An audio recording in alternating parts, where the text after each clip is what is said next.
1963. Chapter 1.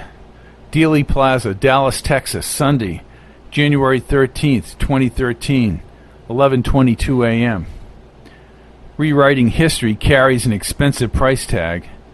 For years, Patch Kincaid had relived John Kennedy's assassination behind a fold-away aluminum table in Dealey Plaza, Dallas, Texas. The locals knew him as the eccentric, bearded fool who once claimed he caused Kennedy's death in 1963. Little kids would then add up the years from 1963 to 2013 on their fingers. Then inevitably, someone would proclaim him a liar. How could someone in his 40s have been alive 50 years ago? Nobody really cared now about what happened half a century past on the street below. Patch did not involve himself in the conspiracy theories or the what-ifs about JFK.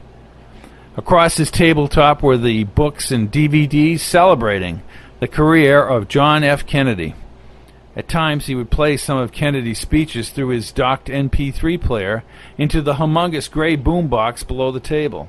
Just last week, 3 Dallas police officers threatened to have him arrested as JFK's voice, teeming with optimism, told the world why the United States should go to the moon. During the last few days, the unusually cold temperatures prompted him to close down his table and take a break on the front steps of the museum. He gazed up at the sandstone building, once called the Texas School Book Depository Building, where the loner, Lee Harvey Oswald, shot Kennedy from the corner 6th-floor window on November 22, 1963. On the day of the assassination, a huge yellow Hertz Rent-A-Car sign on the roof displayed the time in white digits. Patch had no reason to question what Earl Warren and his distinguished commission members had written in the 26 volumes so many years ago. In his old timeline, he remembered Kennedy being alive in 1986. He understood he had warped history's fabric because he traveled back in time to 1961 and returned to 2003. The traffic ebbed and flowed in a fluctuating buzz along Elm Street. From the museum's stone steps, he checked the triple underpass ahead and the stockade fence to his right up the knoll, and then he panned down Houston Street to his left.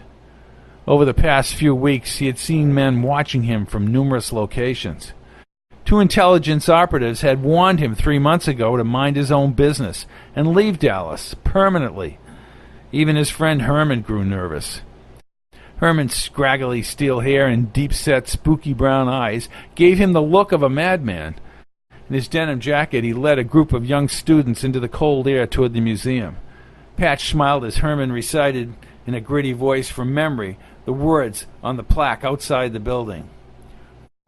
Formerly the Texas School Book Depository, this site was owned by John Neely Bryant, the founder of Dallas.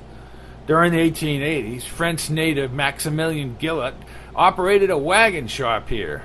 In 1884, the land was purchased by Phil L. Mitchell, president and director of the Rock Island Plow Company of Illinois. An office building for the firm's Texas division, known as the Southern Rock Plow Company, was completed here 4 years later. In 1901, the 5-story structure was destroyed by fire.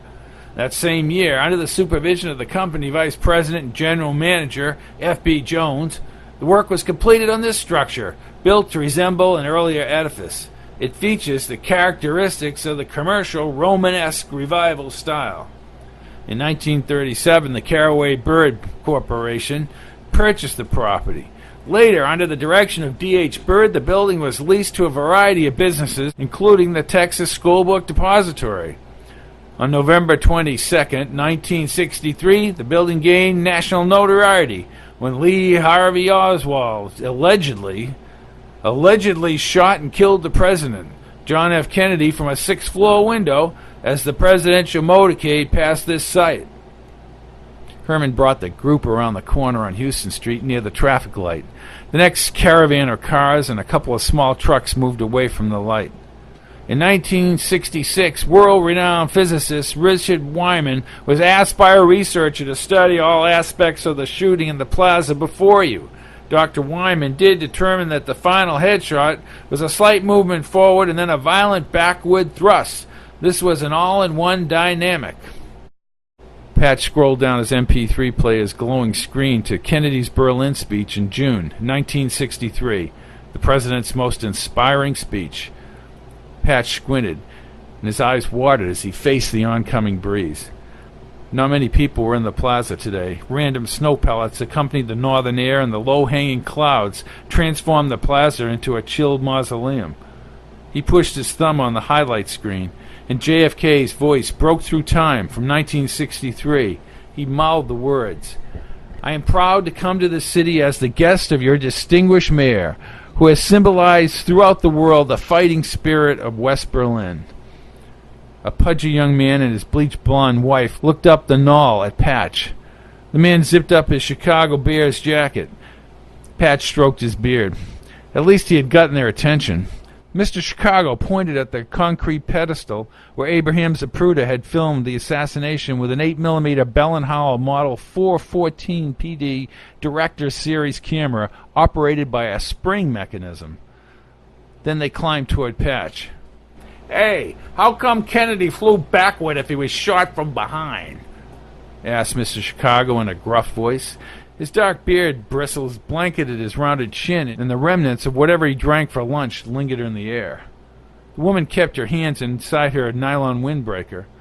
She spoke in a squeaky voice. "Ed likes straight answers. I'm here to celebrate the life of John Fitzgerald Kennedy. Listen." He turned up the volume. 2,000 years ago, the proudest boast was Civis Romanus Sum. Today in the world of freedom, the proudest boast is Ich bin ein Berliner. "That's great, but the CIA had JFK knocked off," said Mr. Chicago, pretending his finger was a gun. "Isn't it more important we understand what he accomplished?" asked Patch. "We saw that at the Kennedy Library up in Boston," said the lady. "Those people had no friggin' idea who'd killed JFK, Dolores." "He's still dead either way," replied Patch.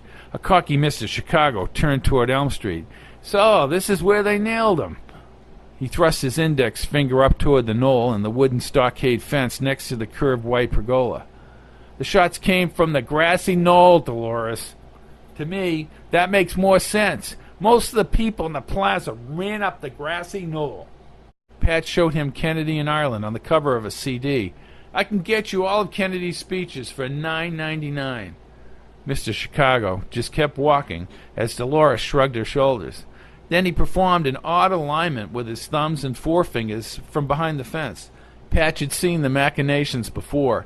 People always emerged from the fence proclaiming the easy shot to the street below. "It was a piece of cake, Dolores." A hefty woman with feathered white short hair walked upright in a white sweater and a cream-colored pantsuit along the grass toward Patch's table. He sensed her scented perfume as she approached. She had a genuine smile, chestnut eyes, and her smooth voice indicated kindness and sensitivity. "We all love Jack Kennedy."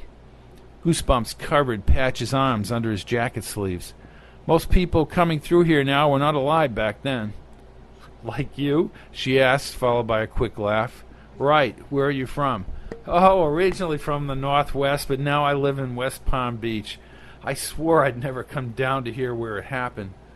She saw him sniffing the air. "It's called Honeysuckle by Avon." I wondered. "You like it?" "Sure. It first came out 50 years ago. What's your name?" "Patch Kincaid." "Cabbage Patch." Patch grinned at her humor. Then his face resumed its Dealey Plaza solemnity as she focused on the tattered X pasted on the Elm Street asphalt. "Ma'am, don't walk down there unless you're 100% sure you want to."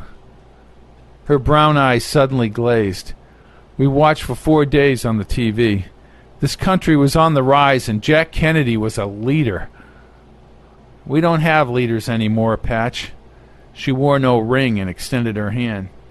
"My name is Sharon Gorman." "One of my names. I've been married too many times." She looked over her shoulder toward the 6th-floor window. "Kind of eerie, isn't it? Have you ever been in the museum, Mrs. Gorman?" "I walked through that 6th floor very quickly." "Why is that?" She produced an incredulous expression. "Where have you been, sweetness?" Patch slowly grinned. "Right here."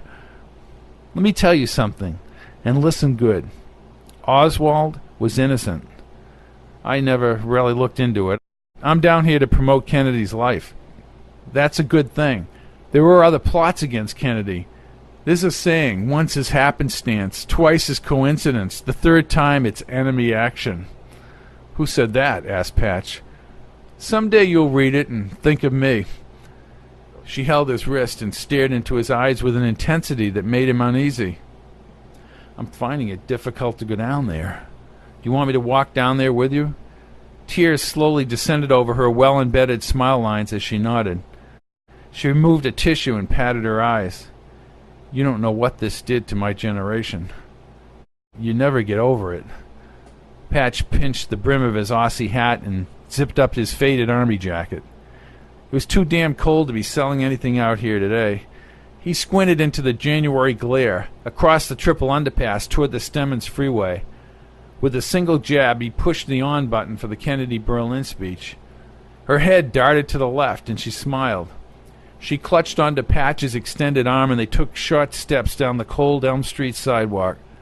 Her face assumed a new excitement with the president's words in the background, and her soft scent followed them to the street. With just Kennedy's speech breaking the lonely silence in Dealey Plaza, their conversation disappeared.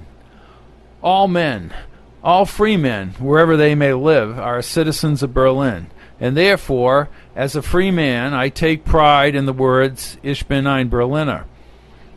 Her glassy eyes gravitated away from the asphalt X and toward the railroad bridge's weathered concrete. The cloud-smeared sun cast a dreamy glow over the shadows on the sidewalk under the lofty Reunion Tower overlooking the plaza. A few more people snooped around the stockade fence atop the knoll.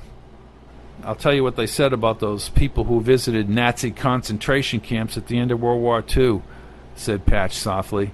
Like tourists in hell, they took pictures. Sometimes I feel the same way about Dealey Plaza. He looked over his shoulder to the central pergola where Zapruder's secretary had steadied him on the concrete riser. Zapruder had panned his movie camera toward the motorcade as it proceeded slowly down Elm Street. Patch winced when he visualized Kennedy's head blowing apart on that sunny November day in 1963. He had only viewed the film once, and that was enough. She remained remarkably composed when they reached the spot where the fatal shot hit Kennedy. Her little nose and wide cheeks formed a firm facade, but her dark eyes were fixed to the pavement. She shook her head and looked up at him. We must find the truth, Patch. She released his arm and smiled. Then she checked the road and walked with her head up toward the open grass stretch back toward Main Street. Like a soldier parading across a battlefield, she passed under the rippling American flag above the pergola along Houston Street.